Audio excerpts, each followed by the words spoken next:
Serge here from the Backyard Driving Range. Today I want to address, I guess, a statement as to where we are in a surge swing versus, say, the rest of the world, the rotational swing. And I think any of you that's been here long enough on this website knows that basically the surge swing is a 3/4 limited turn swing. And as far as what the predominance of instruction in the world is rotational swing. I mean, basically probably 95% plus of all the instructors and their students and people who read the magazines and listen to TV, the golf channel on TV and golf tournaments, and if they go by what they're hearing on all of those things, they're on that side of the street, and the Surge Nation is over here on this side. Well, what I want to talk about today is that I heard this said by a rotational swing instructor, and he basically said the club rising vertically in the tee finish,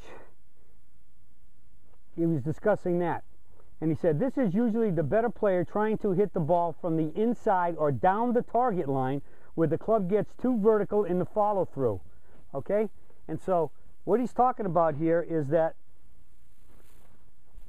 as we know, when we go into catcher's mitt and up the tree and we come back to impact, we swing into the forward catcher's mitt and up the tree vertical, so we come and finish with the hands close to the air, and it's called a T finish because the shoulders are horizontal to the ground, the spine's vertical.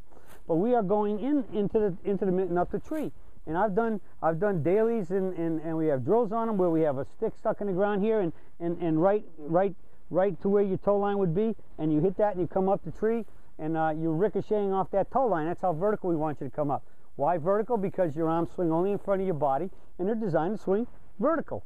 Now, this instructor just came out and said that, again, I'll quote it, this is usually the better player trying to hit the ball from the inside or down the target line where the club goes to vertical in the follow-through. So, the key is that it appears to me that he's making a statement that's actually saying that naturally, we don't want to swing from the inside, because if you just swing to the inside and straight down that line from the inside, you're going to hit it dead straight to right field or down the target line.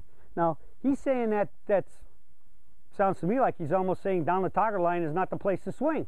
And I think, we've harped on that on that position a lot in terms of what's the most important thing.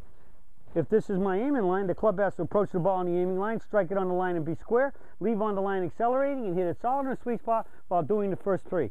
And so, and it's been, and some engineers that have studied putting have said the same thing, on, square and solid. And so from putting and all the way up to the driver and everything in between, if you want to hit it relatively solid and straight, and that is predominantly what everybody wants to do. I mean, everybody that's ever come to me for a golf lesson in the 30 plus years I've been teaching, and has always said, I want to hit the ball relatively straight.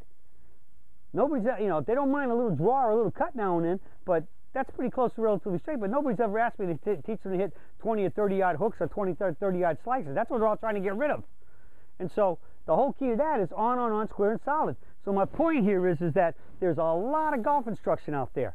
And the key is that you have to be cognizant of what they're saying. Think about it. Think about what they're saying about the setup, and especially what they're saying about the swing. And if anything they say is violating on, square and solid, which is the ultimate thing of a rotational play, because they're turning immediately when they come across the target line. They're turning immediately when they start their forward upswing. And so where's the club coming? It's coming across the aiming line. So even if the club was dead square at impact to the aiming line, by virtue of the fact that they turn so sharply and so much to the left, that the club will be coming across the line, and they will impart some. If the club is dead square, the ball will slide across the face and get some type of side spin to the right for a right-handed golfer, which would be anywhere from a cut to a fade to a slice. And if the club face was over-released real hard, it could actually be a pull. And so you have to listen to what they say and ask the questions. Does this conform to physics, or does this in physiology, or does it not? And the most important place to look at it is it conforming with the club in the impact zone, before, to impact, and through. And if they're not finishing in the T finish square to the target, and they're advocating that vertical is not any way to do it, Those are all super red flags. Those are all neon signs blinking. Hello, this isn't the surge swing. This isn't the vertical limited turn golf swing. And therefore, I think you'd want to do the best thing you can do for the health of your swing and the consistency of your swing. Tune that out. And again, I've always said, when you're playing with players that are doing that, you might not want to watch their swing, because watching it enough could bleed into your mind's eye and start messing up your swing. And so, caution, beware. Pay attention to what you're listening to and what you're going to go out and try. Because if you believe in a vertical swing, the surge swing, there's a lot of misinformation out there. So protect yourself. Think before you act. Well, that's it from The Surge for today, and I'll be talking to you all soon.